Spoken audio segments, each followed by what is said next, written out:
उस रात शहर में जोरदार बारिश हो रही थी।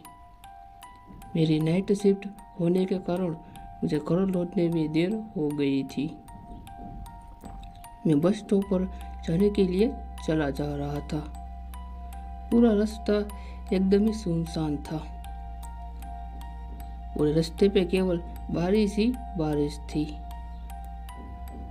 उस बारिश को देखकर लग रहा था कि यहाँ कोई तूफान आया है। मैं जल्दी से उस बस स्टॉप पर पहुंच जाता हूँ। पूरा बस स्टॉप एकदम ही शांत था, लेकिन मुझे कुछ तो अजीब जरूर लग रहा था। ऐसा लग रहा था कि मेरे अलावा भी वहाँ पर कोई है। जब मैंने अपनी बाईं तरफ देखा तो वहाँ पर एक आदमी खड़ा था, जिसका चेहरा उसने ढक कर रखा था। मैंने उससे बात करने की बेहद कोशिश की, परंतु वे जवाब नहीं दे रहा था। मुझे कुछ तो अजीब जरूर लगा, पर मैंने इन बातों पर ज़्यादा ध्यान नहीं दिया।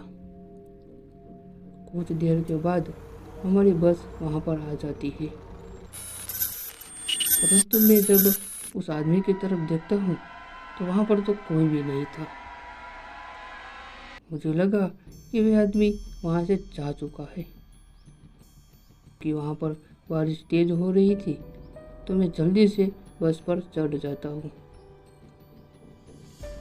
और खिड़की से पूरा माहौल देखने लगता हूँ। बस धीरे धीरे चलने लगती है। बारिश का वो मौसम बेहद ही खुशनुमा था, परंतु मेरी खुशी ज़्यादा देर तक नहीं चली, क्योंकि जब मैंने बस की आजू बाजू देखा तो वहाँ पर कोई भी नहीं था। पूरी बस खाली थी।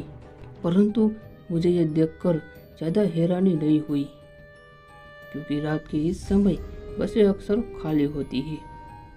लेकिन कुछ समय के बाद भी जब कंडक्टर टिकट काटने के लिए नहीं आता है, मुझे अब थोड़ा अजीब लग रहा था। और जब मैंने आजू बाजू देखा तो बस की लाइटें अपने आप ही चालू बंद हो रही थी। अब जिसे देखने के बाद मुझे शायद थोड़ा डर लगने लगा था। मैं भाग के कंडक्टर की सीट की तरफ जाता हूँ, परंतु वहाँ पर तो कोई भी नहीं था। और जब मैंने ड्राइवर की तरफ देखा तो मेरे तो होश ही उड़ गए, क्योंकि वहाँ पर तो ड्राइवर था ही नहीं।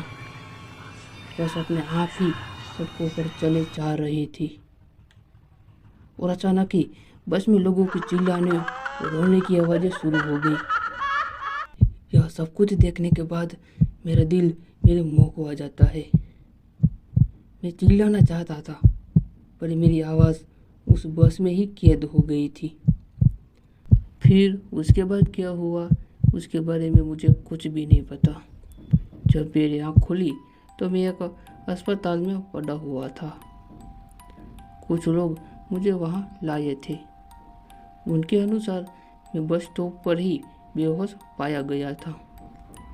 जब मैंने अपने साथ हुई इस घटना को उनको बताया, लेकिन उनमें से कोई भी मेरी बात का भरोसा नहीं कर रहा था।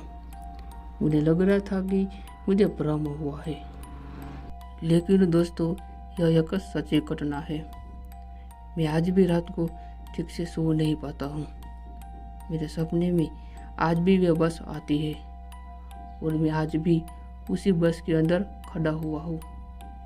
अगर यह कहानी आपको अच्छी लगे तो वीडियो को लाइक, शेयर और कमेंट करना ना भूलना।